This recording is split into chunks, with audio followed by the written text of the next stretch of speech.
Hi friends, welcome back to my channel. ನಾನು ಇವತ್ತು ಬೋಗುವಿಲ ಬಗ್ಗೆ ಗಿಡದ ಬಗ್ಗೆ ಮಾಹಿತಿ ಕೊಡ್ತಾ ಇದ್ದೀನಿ.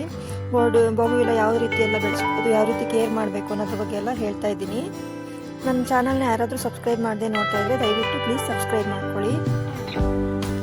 ಬೇಸಿಗೆಗಾಲದಲ್ಲಿ ತುಂಬ ಹೂ ಗಿಡ ಅಂತ ಹೇಳಿದರೆ ಇದೊಂದೇ ಗಿಡ ಅನಿಸುತ್ತೆ. ತುಂಬ ಗಿಡಗಳಿದೆ, ಆದರೆ ನಾರ್ಮಲ್ ಆಗಿ ಎಲ್ಲರ ಮನೆಯಲ್ಲೂ ಈ ಗಿಡನ ಬೆಳೀತಾ ಇರ್ತಾರೆ. ಪಾಟಲ್ಲಿ ಕೂಡ ಬೆಳೆಸ್ಬೋದು, ನೆಲದಲ್ಲಿ ಕೂಡ ಬೆಳೆಸ್ಬೋದು. ತುಂಬ ವೆರೈಟೀಸ್ಗಳಿದೆ ಇದರಲ್ಲಿ. ನೋಡಿ, ಇದೊಂದು ಡಬಲ್ ಕಲರ್ ವೆರೈಟಿ. ಇದು ತುಂಬ ಹೂ ಕೊಡುತ್ತೆ ಇದು ಬೇಸಿಗೆಯಲ್ಲಿ. ಮತ್ತು ಇದಕ್ಕೆ ಬೆಳಿಗ್ಗೆಯಿಂದ ಸಂಜೆವರೆಗೂ ಬಿಸಿಲು ಬಿದ್ದರೂ ಏನು ತೊಂದರೆ ಇಲ್ಲ. ಆದರೆ ನಿಮಗೆ ಇದು 2 ಟೈಮ್ಸ್ ನೀರು ಕೊಡಲೇಬೇಕು. ಇದಕ್ಕೆ ಹೋಗಿಲ್ಲ ತುಂಬ ಹೂ ಬಿಡಬೇಕು ಅಂತ ಹೇಳಿದರೆ. ಇದ್ರೆ ಬಿಸಿಲಿಗೆ ತುಂಬ ಬಾಡಿ ಹೋದಾಗ ಆಗುತ್ತೆ, ಕೆಲವೊಂದು ಸಲ ಸತ್ತೋಗುತ್ತೆ ನೀರು ಕಡಿಮೆ ಆಗಿ. ನೋಡಿ, ಇದೊಂದು ವೆರೈಟಿ ಯಾವ ಥರ ಇದೆ ನೋಡಿ. ಇದು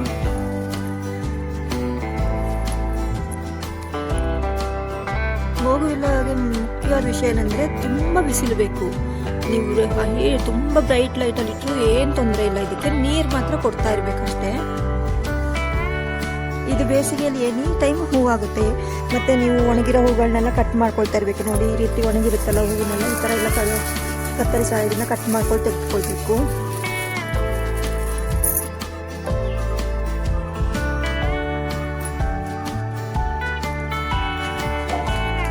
ಬೋಗುವಿಲ ಗಿಡಗಳಿಗೆ ಮತ್ತೆ ಮುಖ್ಯವಾದ ವಿಷಯ ಏನಂತ ಹೇಳಿದ್ರೆ, ನಾವು ಇದು ತುಂಬ ಹೂ ಬಿಡೋ ಗಿಡ ಆಗಿರುತ್ತೆ. ನಾವು 15 ದಿನಕ್ಕೊಮ್ಮೆ ಫರ್ಟಿಲೈಸರ್ಗಳನ್ನ ಕೊಡ್ತಾ ಇರಬೇಕು. ಆರ್ಗ್ಯಾನಿಕ್ ಫರ್ಟಿಲೈಸರ್ ಹೋಗುತ್ತೆ, ಇಲ್ಲ ಬೇರೆ ಯಾವುದಾದ್ರೂ ಆಗುತ್ತೆ. ನೋಡಿ ಎಷ್ಟೊಂದು ಹೂ ಬಿಟ್ಟಿದೆ ಅಂತ. ತುಂಬ ವೆರೈಟೀಸ್ ಇದೆ. ನನ್ನ ಹತ್ರ ಒಂದು 8-10 ಕಲರ್ಸ್ ಇದೆ ಅಷ್ಟೇ.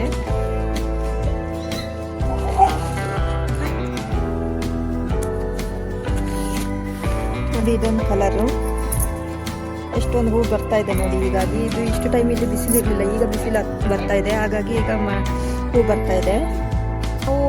ನಾವು ಒಂದು 15 ದಿನಕ್ಕೊಮ್ಮೆ ನಾವು ಈ ಮಣ್ಣನ್ನು ಸಡಿಲ ಮಾಡ್ಕೊಳ್ತಾ ಇರಬೇಕು. ಈ ಥರ ಗಟ್ಟಿಯಾಗಿರುತ್ತಲ್ಲ, ಈ ಥರ ಸಡಿಲ ಮಾಡ್ಕೊಳ್ಳೋದ್ರಿಂದ, ಸಡಿಲ ಮಾಡ್ಕೊಂಡು ನಾವು ಯಾವ್ದಾದ್ರು ಫರ್ಟಿಲೈಸರ್ ಕೊಡೋದ್ರಿಂದ ತುಂಬ ಚೆನ್ನಾಗಿ, ಇನ್ನೂ ತುಂಬ ಚೆನ್ನಾಗಿ ಹೂ ಬಿಡುತ್ತೆ.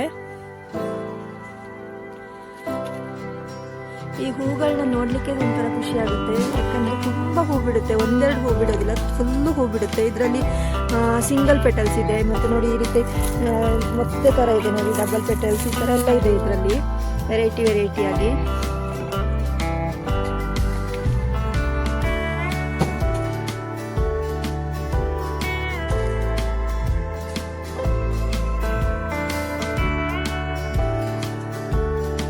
ನೋಡಿ, ಇದೊಂದು ವೆರೈಟಿ.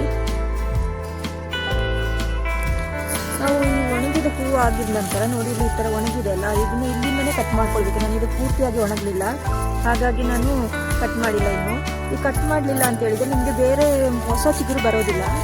ಹಾಗಾಗಿ ಕಟ್ ಮಾಡಿ ತೆಗೆದುಕೊಂಡ್ಬಿಡಬೇಕು. ಇದೆಲ್ಲ ಹೂವಾಗಿ ಒಣಗಿದ ನಂತರ ಈಗ ಅರ್ಧ ಭಾಗ ಒಣಗಿದೆ, ಇನ್ನು ಸ್ವಲ್ಪ ಒಣಗಲಿಲ್ಲ, ಹಾಗಾಗಿ ನಾನು ಕಟ್ ಮಾಡಲಿಲ್ಲ ಅಷ್ಟೇ. ಕಟ್ ಮಾಡಿ ತೆಗೆಯೋದ್ರಿಂದ ತುಂಬ ಮತ್ತೆ ಪುನಃ ಹೊಸ ಸುಳಿ ಬರುತ್ತೆ. ಆದರೆ ನೀವು ನೀರು ಕೊಡ್ತಾನೆ ಇರಬೇಕು, 2 ಟೈಮ್ಸ್ ಆದರೂ. ಇಲ್ಲಿ ನನಗೆ ಬೆಳಿಗ್ಗೆ ಒಂದು 7 ಗಂಟೆಯಿಂದ ಸಂಜೆ 4:15 ತನಕ ಒಳ್ಳೆ ಬಿಸಿಲಿರುತ್ತೆ, ಹಾಗಾಗಿ ಹೂ ಬಿಡ್ತಾ ಇದೆ ಇಷ್ಟು.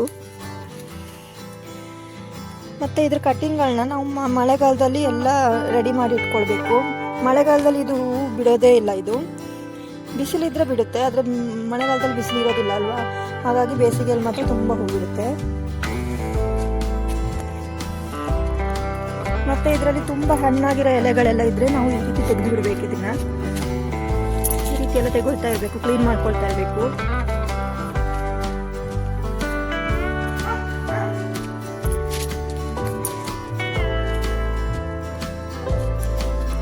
ಮತ್ತೆ ನೀವು ಇದನ್ನ ಕಟ್ಟಿಂಗ್ ಮಾಡ್ಕೊಳ್ತಾ ಇರಬೇಕು. ನೀವು ಹೂವಾಗಿದ ನಂತರ ಕಟ್ಟಿಂಗ್ ಮಾಡ್ಕೊಳ್ತಾ ಇರಬೇಕು ಅಂತ ಹೇಳಿ, ಇಲ್ಲದಿದ್ರೆ ಈ ರೀತಿ ಉದ್ದಾಗಿ ಹೋಗ್ತಾ ಇರುತ್ತೆ. ಇದು ಈ ರೀತಿ ಕಟ್ ಮಾಡ್ಕೊಳ್ಳೋದ್ರೆ ಇಷ್ಟು ಉದ್ದ ಬರೋದಿಲ್ಲ, ಇಲ್ಲಿಗೆ ಇದಾಗಿ ಬಂದರೆ ಬುಷಿಯಾಗಿ ಬರುತ್ತೆ.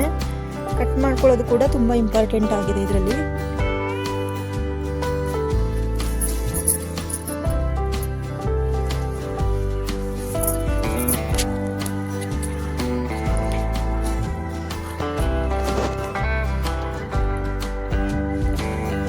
ಈ ಮಾಹಿತಿ ನಿಮಗೆ ಇಷ್ಟ ಆಗಿದ್ರೆ ಒಂದು ಲೈಕ್ ಕೊಡಿ. Thank you for watching.